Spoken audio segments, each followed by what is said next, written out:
ব্রাহ্মণবাড়িয়ায় নবীন হাফেজ সংবর্ধনা ও হিবস ছাত্রদের সবক প্রদান।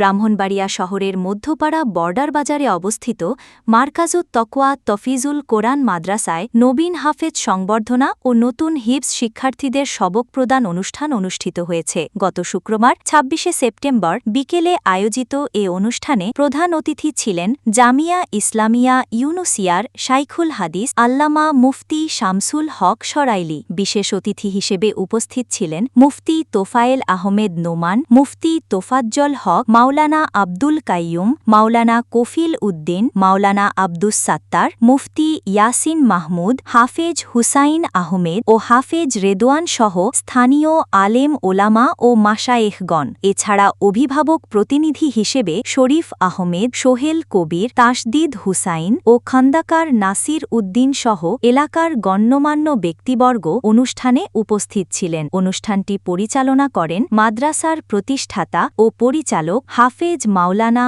আমিরুল ইসলাম। এদিন নবীন হাফেজ সুলতান মাহমুদকে সংবর্ধনা প্রদান করা হয়। একই সাথে হিবস বিভাগের শিক্ষার্থী আদনান হুসাইন, আবদুল্লাহ আল আলভি ও সামিউল ইসলাম প্রথম সবক গ্রহণ করেন। পাশাপাশি কোরআন শরীফের সবক গ্রহণ করেন শিক্ষার্থী রাগসান হুসাইন। প্রতিষ্ঠা লগ্ন থেকেই মারকাজুত তকওয়া তফিজুল কোরআন মাদ্রাসা মানসম্মত কোরআন শিক্ষা প্রদানে নিরলসভাবে কাজ করে যাচ্ছে। এখানে রয়েছে শান্ত, মনোরম ও ধর্মীয় পরিবেশ যা শিক্ষার্থীদের হিবজে মনোনিবেশ করতে সহায়তা করে। অভিজ্ঞ ও নিবেদিত প্রাণ উস্তাদগণ শিক্ষার্থীদের সঠিক তাজবিদ ও কেরাতের মাধ্যমে কোরআন মুখস্থ করাতে বিশেষভাবে গুরুত্ব দেন। শুধু পাঠদান নয়, বরং চরিত্র গঠন, ইসলামী আখলাক চর্চা এবং আদর্শ জীবন গড়ার দীক্ষা প্রদানের মাধ্যমে মাদ্রাসাটি ইতোমধ্যেই অভিভাবক ও স্থানীয়দের